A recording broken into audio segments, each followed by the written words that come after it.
Week 6, day 7? Yes, the bonus day. And I'm going to give you an episode of This Old Carcass as well. But first, let's give you a quick walk around, and then we will do a wrap up after This Old Carcass.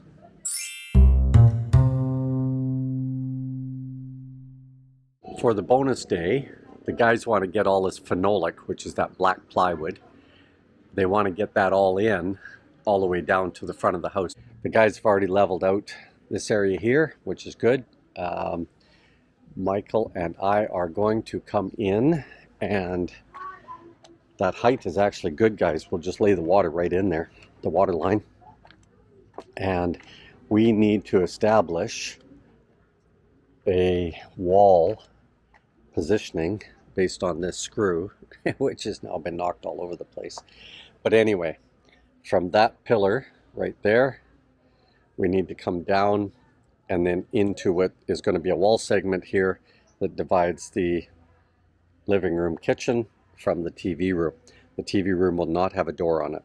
The CR is starting at that pillar over there and coming a little bit this way and then up to that no concrete so far postie. That's going to go in almost right at the end, guys, because we need to establish the wall there first. So yeah, Michael and I will lay in the water, the electrical. Off the end of the wall will be a kickback where the fridge will sit, and on the opposite side will be our electrical panel. Now, Michael also would like to maybe look at the wall that the CR is going to be on to put the electrical panel in there. We'll have a little discussion over that, primarily because my goal is when you walk through the door, there's the wall for the kitchen, and lots of switches are going to be on that wall. Lots of switches. Keep it all nice and central. It's a very small house, so keep it central. So as an example, we're not going to run a wire all the way to the front of the house. It's like 5 paces to get back to the switch to turn the lights on for the front deck. Suck it up, princess. We don't need the switch there. Anyway, so that's Michael and I's goal tomorrow, and part of the reason why the guys came in today, though the main reason they came in today is with a full crew, they can pour this tomorrow, and then Wednesday, probably later in the day, they can pull that framing off. We're going to put 2 60-centimeter AAC blocks, one up on each pillar, for the patio door now, and that patio door will be 300 centimeters and 4 sections where 2 of them will collapse so that the center opens right up. Okay, let's get into This Old Carcass. Welcome to another episode of This Old Carcass on week 6, day 7, the bonus day of our house build. But today, it's time to do another go or don't go. Currency rates are all in your favor right now, guys. If you've got some extra cash so that you can do a little bit of banging around, I still will hold true to say bang to Cebu City. From Cebu City, you can bang over to Bullhole, you bang over to Negros a la Dumaguete. From Angolays, you're going to have a lot of expats to run into there and help you get your feet wet. Get your feet wet. You have to do it. I met a guy the other day. He came straight to the province straight away, and he's not a happy camper, guys. He is grumpy in the Philippines. And why do I say that? He had a baby just like that, and he felt, and rightly so, is obligated. It doesn't matter whether you got taken or not. That's the reality. So, you know, be aware of that kind of stuff, guys. But anyway, he's in the province. He wants to move to the city where he can get more contact with foreigners. He says there's just not enough foreigners here. Most of them are jerks, he said. They're all jerks. And the province foreigners tend to be a little bit more retired.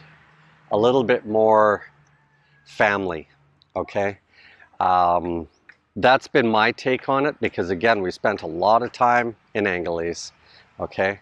And there's a lot of party that goes on in Angeles, and this is where you meet a lot of foreigners that go broke.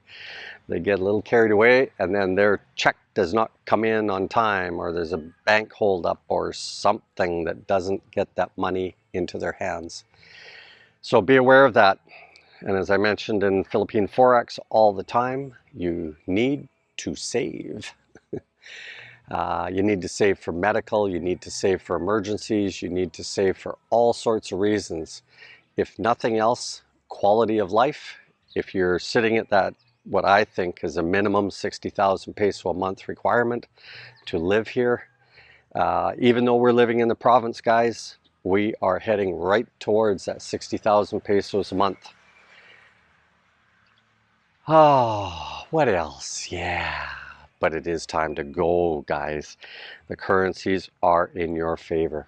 Go. Now is the time to explore while the currency rates are good. Go. Be prepared. If you're already made the decision to come, go. Get here. Get yourself established. You're going to need that cash in hand. Got a couple of kids here. Mayang buntag. Just got to go, okay? You are going to need, like I said, float cash to get here. And if you can do it, boy, oh boy, open that second bank account when you get here and put 5 grand in it and do not touch it. And any peso that is over your threshold, send 1,000 pesos. Sorry, send $1,000, get 50,000 US equivalency in pesos. And right now you're sitting at 57, so for every dollar you're saving 7 pesos. Please, please do it, guys. If you think hospitalization here is going to be cheap, wrong answer. Many of the doctors here, they want Western prices or they're going to leave the country. So a lot of them are Western prices. The hospitals in Cebu and Angeles, damn near Western prices. And most of us have insurance, so in our native countries, and we are just not used to walking in and paying the full pull. So yes, things can be a little bit cheaper here. I'm not a big fan of the insurance policy system here. There are policies that you can get for individuals, and I stress that because if you are a couple or a family, I'd rather see you put that. I think the goal should be $25,000, 1 million pesos. If you're self-funding your medical, not only is it funds for you to get out of jail free if you need to bolt back to your country, if you're not comfortable with the medical care that you're getting for whatever might have happened. You know, a friend of ours had a motorcycle accident, damn near ripped half of the sole of his foot off. And, you know, of course they addressed it immediately. He got so lucky, guys, because normally once the swelling is down, they have to go back in and do a lot of corrective stuff, right? He got so lucky, so lucky. Anyway, so, you know, there's that kind of thing. And do you want that kind of corrective surgery done in the Philippines? You know, you may want to go back, and I'll again echo what I keep saying. If you have insurance in your native country, don't give it up. I know there's a lot of guys here that say that's a lot of money to save, but if you need to go home, just start watching a lot of the vloggers. Philly in the Philippines, he just went home to have some medical done. Boy, you go down. It's Sunday here, guys, and all the guys from Cebu grab their motorcycles and they do these ring tours. Half of them don't have mufflers on. But if you look at a lot of these vloggers, a lot of them are bolting to Thailand to get medical done. They're bolting back to their native country to get done. Don't give up your medical in your native country. Which means, like in a country like Canada, if you are gone for more than 7 months, depending on how long you've overshot that 7 months, you're going to have to spend some time in Canada without coverage to get things done. Okay, there's going to be a fee. Nowhere near the cost of a Philippine hospital, nowhere near it, but it's still going to have a sort of a caveat fee. Okay, yeah, just go, guys. You got to go. The pace of life is so much slower. When you get here, if you can manage not to follow any news from your native country, boy, once I did that, do I care what Trudeau's doing? No. It's up to the younger generation. I don't care anymore. I don't. There is so much that we fought for, guys, at our age. We fought for so much. And this next generation, meh. They're all walking around going, meh. They have different things. They have newer things that are of concern to them that were not of concern to us. Remember, we're probably the last generation of fighting for unions and fighting for fair wages and stuff like that. But the corporations won, guys. They won. They are third worlding our first world countries so fast, it is ridiculous. Any of us with some age, we can see it. All you have to do is look. You can see it. And they won. They're in it for the long game. They're in it for the long game. So if you can live 2 lives in this old carcass, how many of your friends can say that? How many of your friends are going to stay home and stress over, oh, the election results didn't go my way? Who cares? I still say vote, but who cares? At the end of the day, these cycles all happen. I mean, you can look at almost any election and say, this is how it's going to go. Right? I mean, the election in the Philippines was a done deal a year before it even happened. It was. There was no chance for anybody else. So it is a worldwide problem. Don't think that you're the only thing out there. You're not. But you get the opportunity to get to another country, live a different life, see a different pace to your life, all of that stuff. What a reward you could give yourself. Just go. And guys, the English here is pretty darn good. My crew cannot speak English. They understand it. Over time, we're starting to understand. They understand 90% of what I'm saying. And all I have to do is just change the words up a little bit. And, you know, things like soffits or fascia and that type of thing. You know, we went through that with a roofing guy today, and he turned around and said, oh yeah, but you know, this is it right over here. And I said, yeah, fascia. Oh, fascia. You know, like, you could just, you know, little words, but you know what? Add in the accent and you can start to see it. It's like me. I'm probably, with a lot of conversation, about 50%, but I can't speak it. Sure, I can say mayon buntag, I can say mayon hapon, I can say sigi sigi, I can say bayad to pay the jeep. I can, you know, do sort of those single word things, but I can't do conversational Filipino, because the other part of it is the dialects are all over the place, right? It's not just the accents within the Philippines, because the accents are pronounced. If you go to Pampanga, it's 7-11. They don't do 7-Eleven here, they do 7-Eleven. With another little accent, but the V is definitely not a B sound.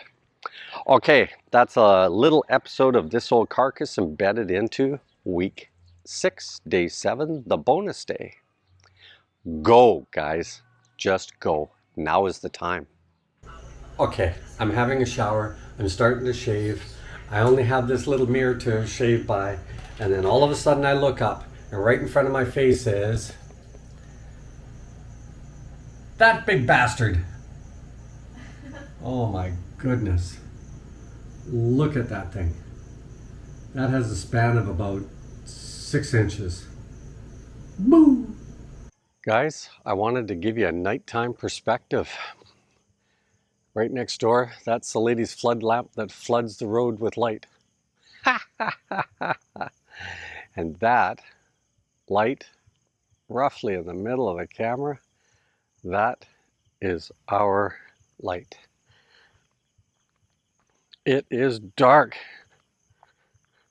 I gotta look away. There we are. Make sure I'm on the driveway. Okay, so what happened today? Well, it was Enid Kaio for those guys. They were up on top in the beating sun, and somewhere around 2 o'clock or so, the guys were looking pretty peaked, and we anticipated, and they did. They called it a day. They had to. That was brutal, guys. Absolutely brutally hot. Again, in the shade, you know, it was probably about 32 degrees roughly, maybe 31, somewhere in there. It was actually quite comfortable for, you know, a 30-degree day. But in that direct sun, you know, you imagine in June when you're out in the direct sun in the northern hemisphere, how hot that can be, because that sun angle is brutal. Years ago, I did a test. What is the sun or direct sunlight temperature? And it turned out that on a 30-degree day in Canada, the direct sun in June was 25 degrees Celsius.